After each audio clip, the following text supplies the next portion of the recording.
Attends, mais on dirait une prison désaffectée quoi. Ah, ça fait flipper. Hein. On dirait qu'on sort de tôle. Le Caire, la plus grande ville d'Égypte. Pour te dire la vérité, le Caire c'était surtout pour nous l'occasion d'aller voir les pyramides. Mais finalement, le Caire c'est bien plus que ça. On a été surpris de nombreuses fois, tant en positif qu'en négatif, et dans cette vidéo, on te partage notre expérience. On part au Caire du coup pour la dernière étape de notre voyage. C'était la seule chose qu'on avait réservée avant de partir, puisque c'est au Caire qu'on va faire nos tests PCR, donc on les avait réservés avant de partir. On a réservé un hôtel c'est une guest house vue sur les pyramides, donc j'ai trop hâte, j'espère que ça va être chouette, puisque c'était un des trucs que je voulais le plus voir ici en Égypte.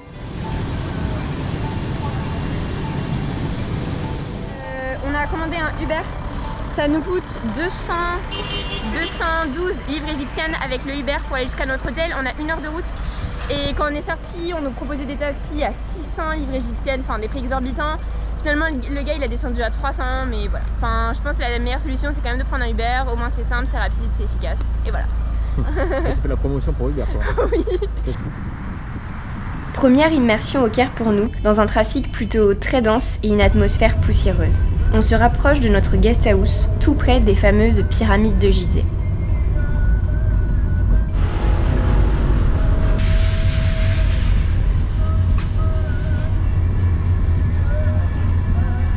Malheureusement, on avait choisi une chambre avec vue sur pyramide et en fait ils nous annonçaient qu'il y a des travaux blablabla, qu'il y a un immeuble qui s'est construit, qu'on voit plus les pyramides devant.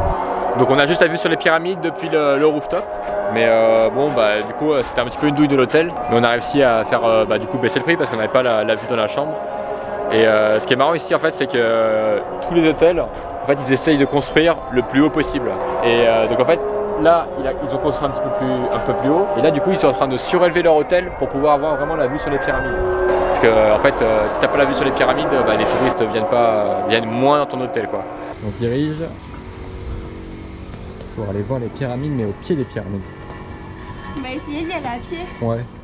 On en a pour 22 minutes selon Google Maps pour arriver jusqu'au Sphinx. Donc là, ce qu'on va faire, c'est qu'on essaie d'y aller à pied à l'aller. Et puis, si on voit que c'est trop compliqué, on prendra un Uber au retour. Mais comme ça on va se balader un petit peu dans les rues du Caire. On passe juste à la chambre et puis petit tip, je sais pas si je vous l'avais dit les filles, mais c'est toujours bien d'avoir un foulard avec soi, juste pour cacher, par exemple moi on voit un petit peu, j'ai un peu le dos ouvert au niveau de ma robe et du coup juste pour cacher mes épaules etc, c'est toujours cool. En se dirigeant vers les pyramides, on est surpris par les quartiers plutôt populaires qui les entourent. On marche une dizaine de minutes dans des petites rues en terre battue, on admire les belles étals colorées et on achète quelques fruits aux vendeurs ambulants.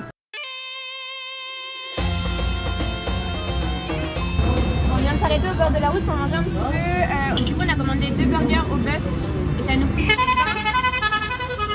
Désolée. Et ça nous coûte 20 par burger du coup. Donc on vous mettra la conversion, je crois que ça fait environ 1 €. Et là c'est notre petit chef qui cuisine. Burger and the cheese and the eggs. Ok, perfect. Have a nice time. Thank you. Bon appétit.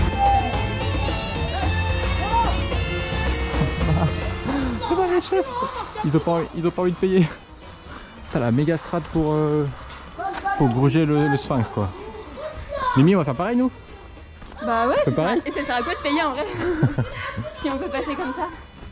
Bon alors si vous venez visiter les pyramides, à l'entrée nous quand on est arrivé, il y a un gars qui fait passer les sacs au bagage, donc qui est censé être un policier ou un garde d'ici, donc qui est censé être entre guillemets légal sur le site, qui nous a dit oui, vous n'allez pas pouvoir vous promener tout seul sur le site. Pour prendre les photos, il vous faut absolument un guide avec un cheval, un chameau, tout ça. Donc au début, on a fait ok, on lui a dit non, non, mais on verra plus tard, on verra plus tard. Et finalement, on a avancé tout seul. On a demandé à un garde d'un autre côté qui nous a dit non, non, pour le Sphinx, il faut juste faire le tour, tout ça, il faut vous montrer vos tickets. Et en fait, on peut largement se balader tout seul, sans exploiter ni des chevaux, ni des dromadaires, ni rien du tout. Donc si vous venez, s'il vous plaît, ne vous faites pas avoir. Vous pouvez donc payer votre entrée et après vous balader tout seul aux pyramides.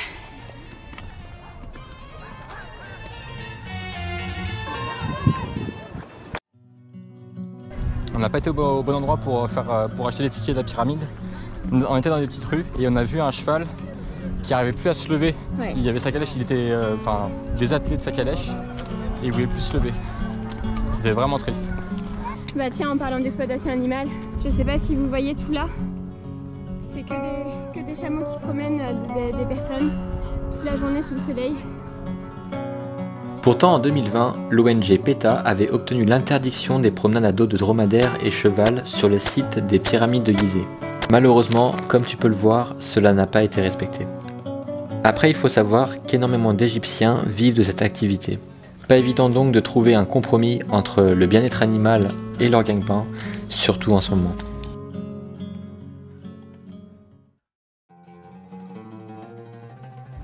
Isa la star. Ils veulent souvent la prendre en photo les Égyptiens, je sais pas pourquoi. Peut-être parce qu'elle est blonde. Je sais pas parce qu'elle est blonde en fait. Hein. Nice to meet you. Ok, bye. Bon là on va essayer de passer derrière les pyramides. J'aimerais bien essayer de marcher loin si c'est possible pour avoir le grand panorama sur les pyramides. Et idéalement, il y a les 3 grosses et il y a 3 petites. Du coup j'aimerais trop avoir ce panorama là. Mais je sais pas trop où est-ce qu'il faut qu'on aille derrière par là, je pense. C'est parti! Ah, les pyramides, on se sent minuscule à côté. Avec leur géométrie parfaite et leurs 2 millions de blocs de calcaire, on ne peut qu'être admiratif devant la dernière merveille du monde encore debout. Idéalement, j'adorerais avoir une vue sur les 3 petites et les 3 grandes. Mais mine de rien, ça paraît facile, mais c'est pas si simple à trouver cette vue, puisqu'en fait c'est tellement grand et tellement désertique que par exemple là on a marché, on voit plus celle de derrière. Mais je pense surprendre la hauteur par là-bas, peut-être. En tout cas, c'est pas la foule ici. Hein. En fait, mais c'est pour ça qu'il faut vraiment pas écouter les gardes quand on arrive, il y a la foule et tout. Parce que en fait, selon eux, on peut pas venir ici, etc. Il faut absolument payer, prendre un chameau, un machin, mais en fait pas du tout. Et c'est tellement plus agréable de se balader comme ça, sans personne, sans... De fou. C'est vraiment agréable ici parce que franchement, venir avec cette période, c'est qu'il fait pas trop chaud. Ouais. Parce que faire ce qu'on a fait sous 40 degrés, je vous assure, ça aurait pas été pareil. Donc là, franchement, c'est agréable. Même si je pense que le soleil nous a pas trop épargné. Je pense qu'on a dû marcher au moins 10 bornes aujourd'hui. Ouais, faut qu'on regarde, mais pas loin. Ouais. Parce que le site des pyramides, il est immense. Ouais.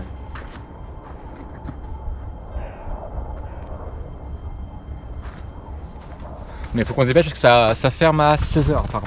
Mais il est 16h30, c'est ça que j'ai pas compris. Ouais, mais il y a toujours un peu de rab en Égypte.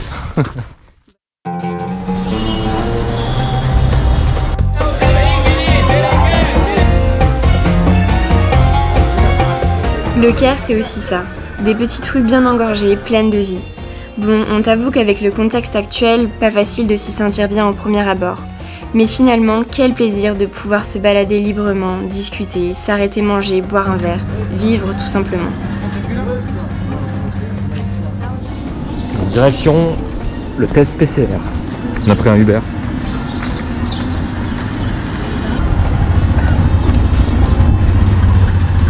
Hello.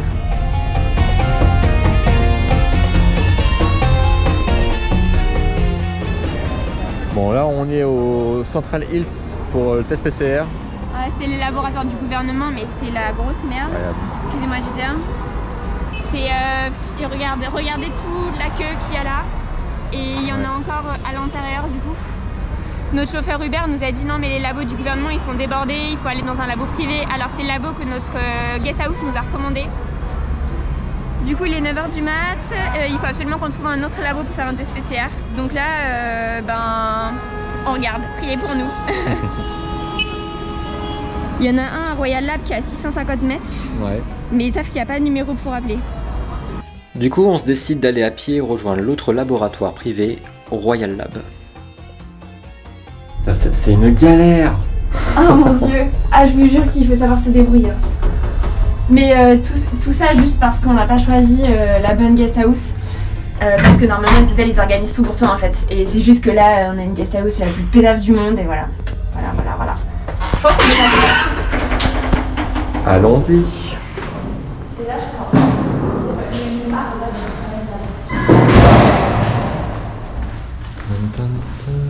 Ah ça va être là. Ouais je pense.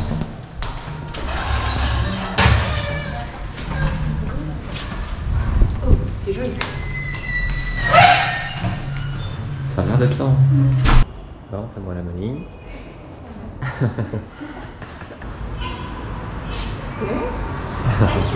Alors ça va? C'est passé. Ça fait moins mal en France. Ouais, d'accord.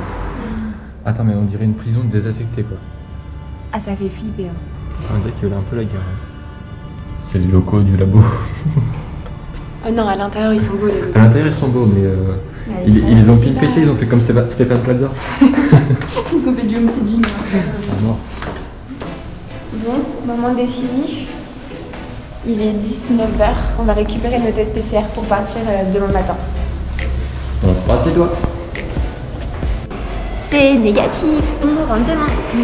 Enfin, en vrai, on dirait que je suis trop contente de rentrer alors que pas vraiment. Mais il fallait quand même pour rentrer, il faut bien rentrer à un moment.